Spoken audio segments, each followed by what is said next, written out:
Tonight, an uprising in Venezuela turns violent. Chaos in Caracas as the opposition makes a play for power and the government fires back. Is this a turning point for a country in turmoil? 12 days, non-stop. You getting tired? Exhausted. They tried all they could to save their homes. Now the Ottawa River is reaching its peak, and there's more rain coming. It's a pretty scary time. How a swine fever sweeping China could cost you at the grocery store. This is The National.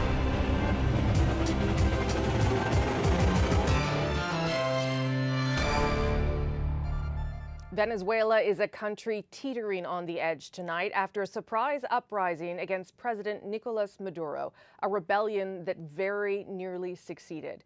This morning, opposition leader Juan Guaido, flanked by armed troops, called on Venezuelans to rise up against the government. Supporters rushed to his side, and outside a military base in the capital, a battle began with tear gas, water cannon, fire bombs, and fury.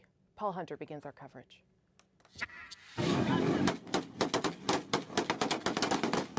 On the streets of Caracas, chaos.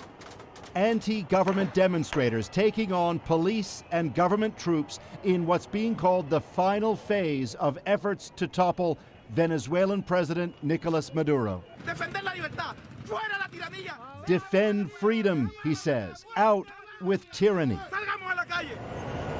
At one point, a military vehicle rammed into the crowd straight at demonstrators who fell under its giant wheels. Their fate unclear. Protesters countered in turn, throwing firebombs at the vehicle. Said opposition leader Juan Guaido, leading the demonstrations, Venezuelans want change. Indeed, at one point, a signal perhaps government forces were switching sides. Cheering erupted when some soldiers opened an air base to demonstrators who surged in before other soldiers turned them back.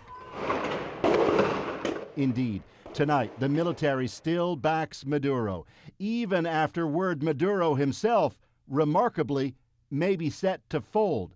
Says the U.S., he was preparing to flee Venezuela for Cuba this morning. That Maduro's plane was parked on the tarmac and he was preparing himself to depart is a fact. Added the U.S., Russia talked Maduro out of it. Meanwhile, said U.S. National Security Advisor John Bolton today, the U.S. remains open to using its military to back Guaido. All options are on the table. Guaido declared himself president in January and is now recognized by some 50 countries, including Canada and the U.S. But Maduro labels him little more than a U.S. puppet. Bottom line, with the country in a kind of free-fall, demonstrations rage on. Says Guaido, they'll be even bigger tomorrow. He tweeted today to his followers, "This is our moment."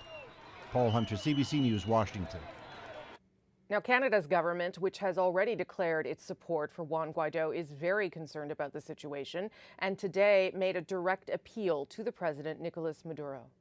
Canada commends their courage, and we call on the Maduro regime to step aside now and allow for a peaceful end to this crisis in line with the Venezuelan Constitution. It is time for Venezuela, in line with its own laws, to return to democracy. Freeland also announced plans to speak with other Latin American foreign ministers about the crisis. Meanwhile, Venezuelans staged demonstrations in this country today as well. Protesters gathered outside the Venezuelan embassy in Ottawa and in Calgary, calling again on Maduro to step down. Without question, the pressure on Maduro is now immense, but is it enough to push him out? Our Evan Dyer examines the forces against Maduro and those keeping him afloat, at least for now. When Juan Guaido declared himself president and was recognized by dozens of countries, including Canada, many thought a change of government was imminent. But the armed forces remained loyal to Nicolas Maduro, partly thanks to a fierce witch hunt for military dissenters. In February, we spoke to one non-commissioned officer who said his comrades wanted change, but were scared of their own senior officers. We agreed to protect his identity. They know they're losing. They know they have no way to control this. They know that people don't believe in their lies anymore. They know that the armed forces are split and that a large number support Juan Guaidó. Today, many soldiers brought that support into the open. For the first time, you actually have armed personnel now on both sides of this conflict, which has not been the case up until today. The hardships afflicting Venezuelans have only grown worse. Inflation is at nearly 2 million%. Money is basically worthless. The rations that Venezuela's government now uses to feed its people are shrinking. Even gasoline, the one cheap thing Venezuelans could count on, is getting scarcer. Venezuela's economy began to collapse 6 years ago when the U.S. was still its biggest customer. But since January this year, the U.S. has stopped buying Venezuela's oil. Perhaps the final straw pushing Venezuelans onto the streets, collapsing infrastructure, leading to nationwide blackouts that last days at a time. No power in the hospitals, no power in the morgues, crime shooting through the roof. It just increases the death count that much more and drives the desperation of the people of Venezuela. So is this the final chapter for the Maduro government? It all still depends on Venezuela's soldiers, who today were shooting at each other on the streets of Caracas. Evan Dyer, CBC News, Ottawa. And in a video message to his supporters late tonight, opposition leader Juan Guaidó says they will keep advancing Operation Freedom. Ian. All right, Rosemary, let's turn to a developing story here in Canada. For nearly 2 weeks, communities along the Ottawa River have faced a kind of water torture, day after day, rushing to fill sandbags to keep gas pumps running. A grueling round-the-clock race against a rising river, building up defenses towards this moment as the Ottawa River finally begins to peak. The parts of the river that peaked today have exceeded previous records by as much as half a meter. Throughout the week, more peaks are forecast downriver, the beginning of the end of this ordeal. And as Hannah Thibodeau explains, it can't come soon enough. David Prue struggles to wade through his backyard and stops to stare at his now flooded home. Only days ago, it looked like this. Prue put up a fight with 3,500 sandbags and 8 pumps. We built a big wall around the house, the sandbags and all. Unfortunately, the water was stronger, so the wall collapsed, and that's when the water started coming. We're going on 12 days now. 12 days, non-stop. You getting tired? Exhausted, yes, yeah. It's the second time his house is flooded in 2 years. I'd say more discouraged, because we just finished the renos roughly 2 months ago. And landscaping outside is not even completed from the last flood, so. The basement, once again destroyed, after doing everything they could to protect it. It's sad. You go through the first one, it's different, stressful. Second one's not as stressful, and I think that's the worst feeling, is losing it, even though you tried so hard, you gave everything. We are tired physically and mentally, and I think that's the worst feeling right now, is knowing that you still lost the house after all that. Prue has now evacuated, but others are doing everything they can to stay. This is how we do grocery shopping now. Yeah, there's no running water now. So tomorrow we go grab some big water jugs and try to carry them down. And today's groceries? Today's a little bit of stocking up. Fun times. She's been told once the river finally peaks, it'll be at least 2 weeks before the water starts to go down. How tired are you right now? It's no words. No words.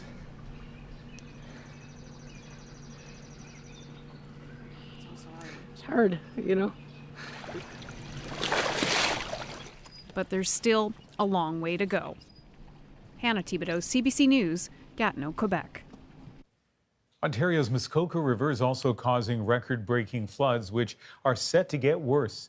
The Bracebridge area in Cottage Country is set to get as much as 35 millimeters of rain by Thursday. And to say the ground can't absorb any more water is an understatement. Take this home, swallowed by the mud. This is the 4th major flood in the region since 2010. and a mayor blames poor watershed management. Managing the water, that's a familiar theme in Manitoba. Forecasters expected one of the worst flooding seasons there on record. Instead, a slow thaw and Winnipeg's impressive flood protection has held the waters back. Here's Cameron McIntosh on potential lessons for other parts of Canada. Here is why Winnipeg isn't flooding right now. That diversion gate is pushing water into the Red River floodway, 47 kilometers around the city. Winnipeg has relied on it 33 of the last 51 years. This is clearly Manitoba's #1 greatest investment. Now, this diversion channel was built in the mid-60s at a cost of about $63 million. In 1997, it was pushed to its limits and later expanded at 10 times that cost, covered by the federal and provincial governments. Over 51 years, it's been operated dozens of times, saving as much as an estimated $30 billion in property damage. In 1950, 1/8 of Winnipeg flooded, forcing 100,000 people from their homes. Considered then the largest, most expensive natural disaster in Canadian history. Winnipeg decided it had suffered enough. In 1968, after years of debate, design, and finally, Canada's biggest dig, Winnipeg had its flood channel. So could something like this work further east? There are some, useful lessons. Engineer Slobodan Simonovic knows both the Red River and Ottawa River. The geography differs. Clay in Manitoba versus rock in Ontario and Quebec. Cutting channels around Ottawa and Montreal might not be practical, but he says solutions need to be studied. The fact is that we see these extreme events being much more common or happening more frequently. Outside of Winnipeg, Manitoba has also dike communities, raised homes, and forced relocations. It's certainly far more practical than bailing water out of your basement every 10 years or having to call in the army in order to sandbag your house. It all requires money and political will. Let the professionals give you good advice, and then you have to put the tax dollars into it. For Winnipeg, it's paid for itself more than 30 times over. Cameron McIntosh, CBC News, Winnipeg. Cam mentioned relocation. Kashechewan Reserve in Ontario has been calling for it for years and took that message to Parliament Hill today. Come February, in April to come, my people are already talking about what's going to happen. Where are we going to go this time? Kashechewan has been evacuated every spring for the past 17 years. Today in Ottawa, demonstrators demanded an action plan for moving the community to higher ground. The latest promise to do so was 2017. Ottawa promises money is on the way for farmers across this country, caught in the middle of a diplomatic dispute between Canada and China. Among those hit particularly hard are 43,000 canola growers, with the government bracing for this spat now to drag on. CBC News has learned a major aid package will be unveiled tomorrow morning. Our Katie Simpson is breaking those details tonight. For 2 months, Canadian canola farmers have anxiously watched as their most important customer slowly shut them out. China has claimed the Canadian seed is contaminated and has blocked large quantities from its country. There's no science to back that claim, so it's widely seen as retaliation for the arrest of Huawei executive Meng Wanzhou. With no end to the dispute in sight, CBC News has learned Ottawa will expand a loan guarantee program for all farmers, which will allow them to borrow more money and faster. Producers will be able to access $1 million through this new plan, up from $400,000. For canola farmers specifically, the interest-free limit will be $500,000, up from $100,000. It's a high-quality product. The Canadian brand is very strong internationally, and we continue to market it aggressively with the industry. The Trade Minister will also launch a canola mission to find new markets for the Canadian product.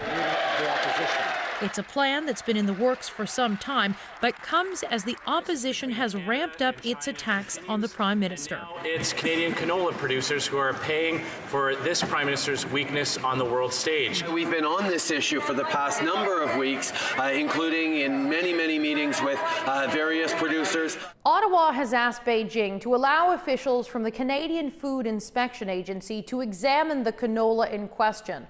Multiple sources say China responded formally in a letter, and while the note is being described overall as positive, China did not specifically address Canada's request. Katie Simpson, CBC News, Ottawa. Pork producers were also caught in the dispute, but perhaps a bigger factor for them right now is a virus sweeping through Chinese pig herds. As Peter Armstrong explains, if it continues, your summer barbecues are going to get a lot more expensive. Turns out that simple life ain't quite so simple. Lunchtime on this pig farm, overshadowed by a crisis in the pork industry more than 10,000 kilometers away. It's a pretty scary time. Murray Thunberg raises 5 different kinds of heritage pigs in Cambridge, Ontario, but events in China loom large here. And they're saying this could up the price in pork in Canada for 2 to 3 years, but now they're also saying it could be 5 to 7 years before China replaces all their lost inventory. This Thunberg refers to is a swine fever sweeping through China. Millions of pigs have already been slaughtered. No country on earth consumes as much pork as China, so a shortage there is quickly felt everywhere. Inventories in Canada are starting to be depleted. So grocers who want to sell us bacon and ribs will become increasingly desperate to find any product to sell us, especially during the barbecue season. Canadian pork producers had been victims of the growing trade war between Canada, the U.S., and China. Now, though, the tables have turned. China needs Canadian pork, which should help ease Canada-China talks about canola and soybean exports. At least it will, so long as Canada keeps swine fever out of this country. If we get a case, we could actually re-experience what we saw back in 2003 with mad cow, when overnight we saw 35 different countries issue an embargo on Canada's cattle industry, and cattle futures went down 70% overnight. U.S. officials say the most likely way swine fever comes to North America is through the illegal import of pork products. So Ontario's pork producers are sounding that alarm. When entering the country, please don't bring pork products into the country. That's our #1 concern. Because, yes, China's issues will drive up the price for Canadian consumers. But if the disease does show up in this country, the cost to both the economy and your grocery bill will be enormous. Peter Armstrong, CBC News, Toronto.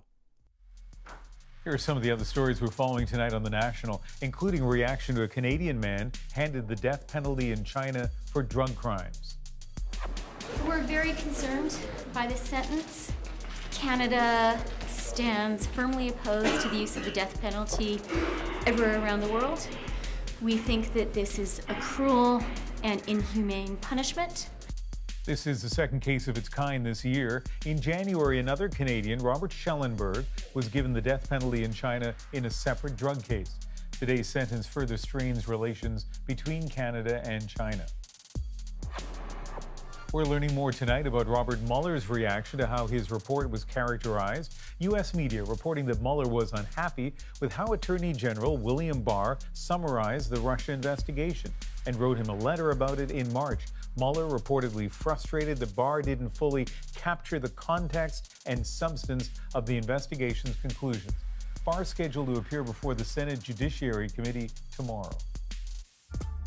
Still ahead on The National, a CBC News investigation into the SNC-Lavalin's donations to the Liberal Party a decade ago. And the pain of balancing the books in Ontario. Will the protests affect the politics? And shoveling sand to stop the floodwaters. Meet the teenagers pitching in.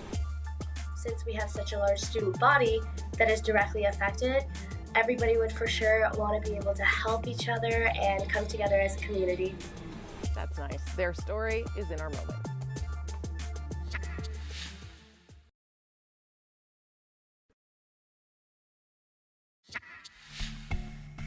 Angry protesters swarmed the lawns outside Ontario's legislature today. It's getting to be a bit of a regular thing. Demonstrators furious with cuts imposed by the Ford government. Stop, stop, stop!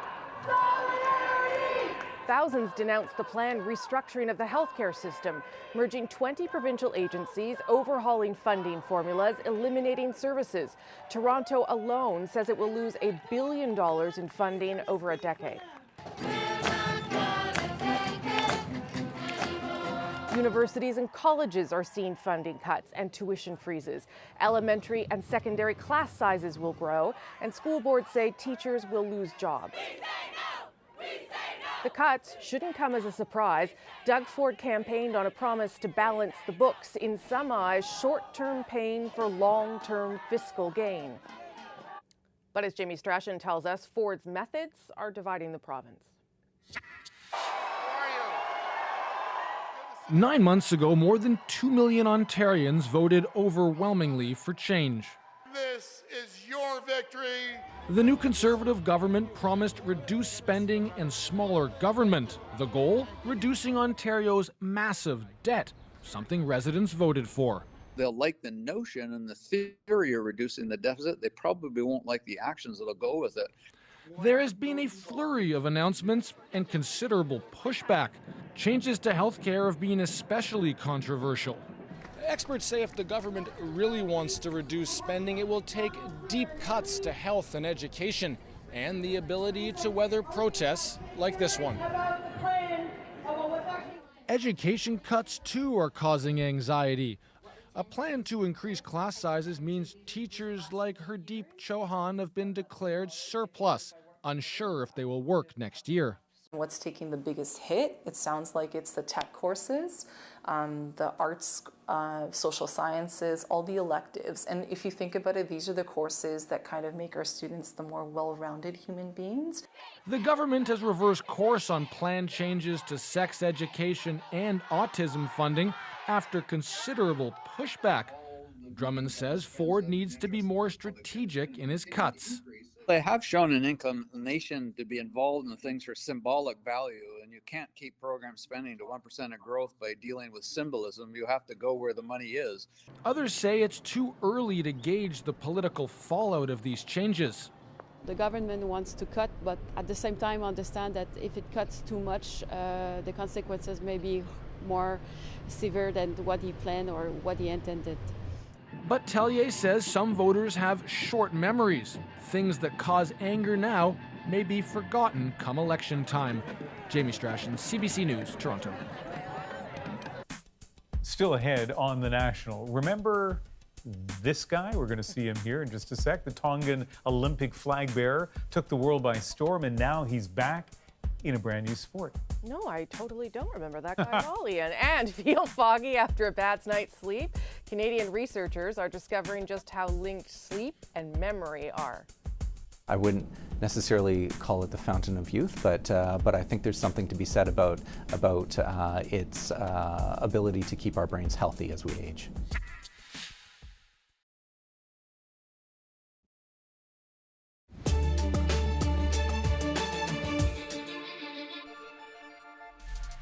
Jason Kenney hasn't wasted any time after being sworn in as Alberta's new premier today.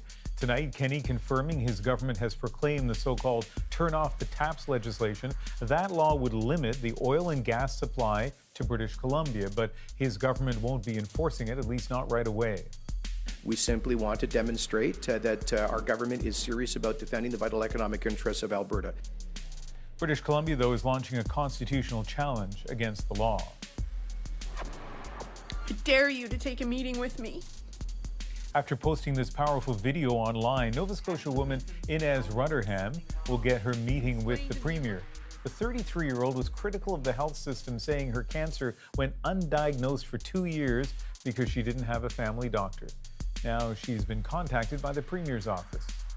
I really didn't expect the phone call, and I didn't expect the conversation to be as positive and open as it was.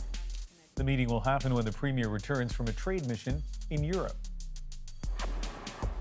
A Senate committee is recommending Ontario Senator Lynn Bayak be suspended for refusing to take letters off her website. They've been widely condemned as racist, some describing Indigenous people as lazy and opportunistic, and that they should be grateful for residential schools. But Bayak argues the letters are edgy and opinionated. The committee is recommending she be suspended from the upper house for the rest of this parliamentary season. Prosecution. We've seen this before. We would like to know whether or not there's conversations between the Prime Minister's office, SNC-Lavalin, and Elections Canada in this matter. Yes or no? That's the opposition demanding answers today on SNC-Lavalin and the Liberals, but this is not the same story that dominated headlines for months. CBC News and Radio-Canada have dug up details on another problem. Harvey Kishore takes us through it. No matter what, it seems that the Liberals just can't escape the SNC-Lavalin scandal. They've sat on this information for 3 years. It took investigative reporting to uncover it. This Prime Minister promised to be different. And we fully comply with all fundraising and donation rules. This is what caused the uproar, a letter leaked to the Fifth Estate and Radio-Canada's Enquête. It contained a list of 18 senior executives, employees, and some of their spouses, named in an illegal party donation scheme. Corporate donations are banned in Canada, but SNC-Lavalin was secretly paying those executives to make the donations. On the list, Kathleen Weil, a Liberal member of Quebec's National Assembly and a spouse of a former SNC executive. Today in Quebec City, she admits she donated, but claims she was never reimbursed. I was never reimbursed, and I was never told about any scheme or any reimbursement. I would never make a donation under those conditions. It's not who I am. But 2 other employees on that list told the Fifth Estate they were reimbursed after being pressured by SNC's top executives to make the donations. Despite that, in 2016, the Commissioner of Canada Elections decided not to prosecute SNC-Lavalin after the company promised it would not do it again. And both Canada Elections and the Liberal Party kept the list secret for 3 years. The Commissioner has a long record of letting people off the hook with these compliance agreements, even for serious violations. And it's, again, the record of a lapdog, not a watchdog. In the end, only one person was ever charged in the scheme, former SNC Vice President Normand Morin. Last fall, he pleaded guilty to 2 counts of violating the Canada Elections Act. He was fined $2,000. He told us it was a mystery to him why others weren't also charged. There was many people. You should aim your investigation towards the parties, he said. The Conservatives also received money in the scheme, though much less than the Liberals. In 2016, both parties agreed to repay the donations to the federal treasury. We may have moved forward on transparency and openness, and that is not what happens anymore. Today, Prime Minister Trudeau argued that what happened with SNC was all in the past. In 2016, the party assured Elections Canada no one in their ranks had any knowledge of the scheme while it was happening. What the Prime Minister didn't say, however, is what efforts the party made, if any, to find out. As for SNC-Lavalin, in a statement today, they said none of the executives involved are with the company anymore. Harvey Kishore, CBC News, Ottawa. Next on The National, more than half of us don't get the sleep we need. Now Canadian researchers are discovering precisely how that affects your brain power. Being able to leverage new technologies, draw back the curtains, and peer inside to see what's happening in the brain while we're sleeping is just fascinating. All right, come on in, Duncan. We'll see how Duncan got a front row seat to see the science in action. But first, in Japan, where it's already Wednesday, people celebrated well into the night. A new era is dawning in their country. This hasn't happened in about 2 centuries. At the age of 85, Emperor Akihito is abdicating his position rather than serve until his death. The ceremony is steeped in ancient tradition because Japan has the world's oldest continuing hereditary monarchy. But in the last century, it modernized a bit. Akihito's father was Emperor Hirohito, revered by his people as a living god, but loathed by Allied powers as a ruthless ruler who ordered wartime atrocities. As part of Japan's surrender at the end of the Second World War, Hirohito publicly renounced his divinity.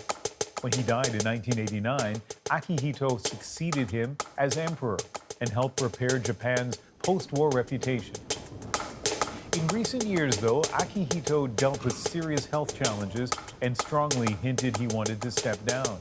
Parliament had to pass a law to allow it. Crown Prince Naruhito now succeeds his father, and maybe his monarchy might modernize again. Right now, the heir must be a male born to the paternal line. But the new emperor only has a daughter. Next in line are her uncle and her cousin. We'll see if this ancient line can take a cue from a much younger royal family.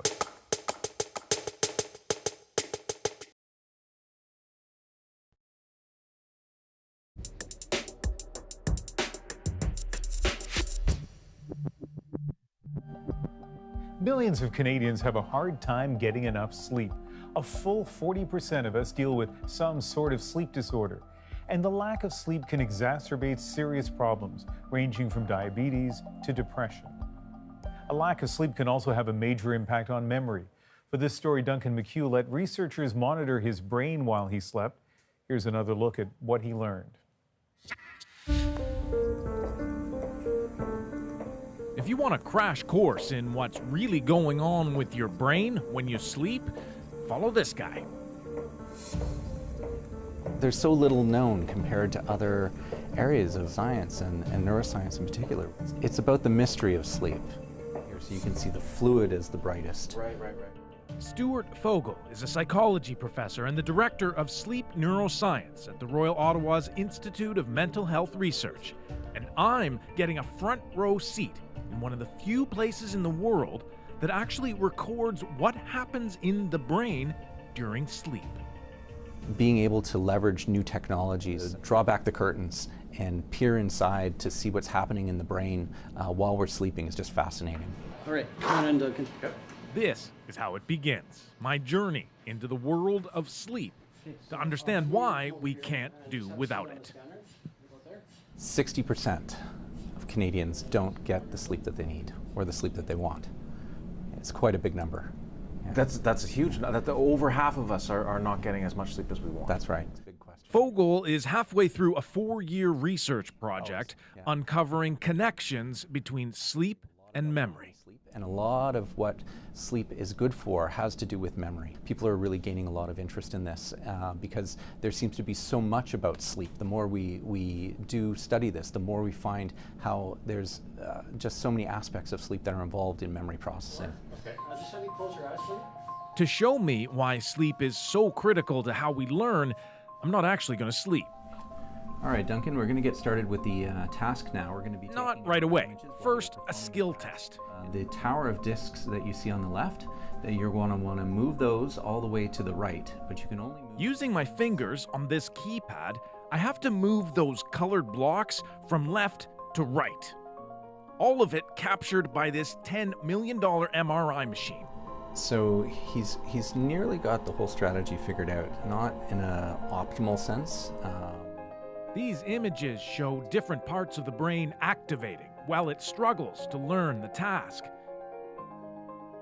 The same kind of brain activity occurs during sleep, and to Fogel, that's a crucial discovery.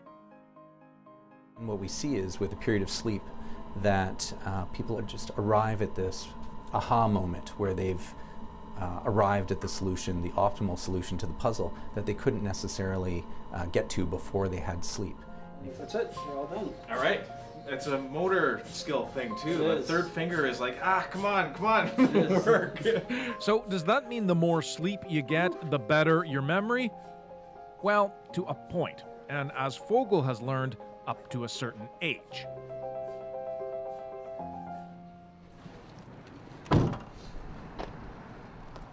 To better understand how memory and sleep change as we age, we recruited 60-year-old Tom Patterson. He's my fellow lab rat in the sleep lab tonight. Well, Fogel runs us through more tests. Hi, Tom Patterson. Hi, Tom. Stuart Fogel. Tom is what scientists describe as an optimal aging adult. Super. So this is someone that is really healthy and in sort of ticks all the boxes for the different measurements that we use. They're physically active. They aren't on any medications. They have no sleep complaints. Tom fits the bill on all fronts, and most importantly, he shows no early warning signs of dementia. How much are you hearing older people say that they're worried about premature dementia or memory loss? Almost every subject who enrolls in the study, I would say. I certainly think about it now because I'm 60, and I think about that kind of thing. Oh, Jesus, I wonder if my memory's getting worse. Why did I go to the garage? You remember halfway back to the house, that kind of thing. Yeah. Fridge moments. Opening up the fridge. What's in there? Yeah. Just standing there. Exactly. Yeah. I don't know what I was looking for. Yeah.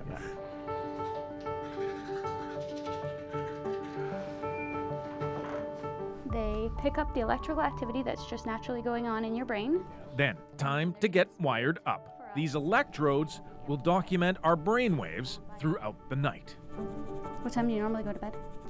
We've also enlisted 23-year-old doctoral student Nick Vanderberg to show how differently a young brain deals with memory and sleep. When you see the green cross, that means to practice. So 4-1-3-2-4, 4-1-3-2-4, as quickly and as accurately as possible. Okay, time for another motor skills test. And it ain't easy. This is hard work. Onto one of these, I'll have you hold on to this side. Perfect. A few more wires to hook up because I didn't look Frankenstein-y enough. And then finally, time for bed. It should be really easy to sleep tonight. Good. Duncan, can you hear me okay? Yes. So you're just going to make yourself comfortable in the bed and you're off to sleep for the night? Okay. All right, good night. Okay, that's everybody.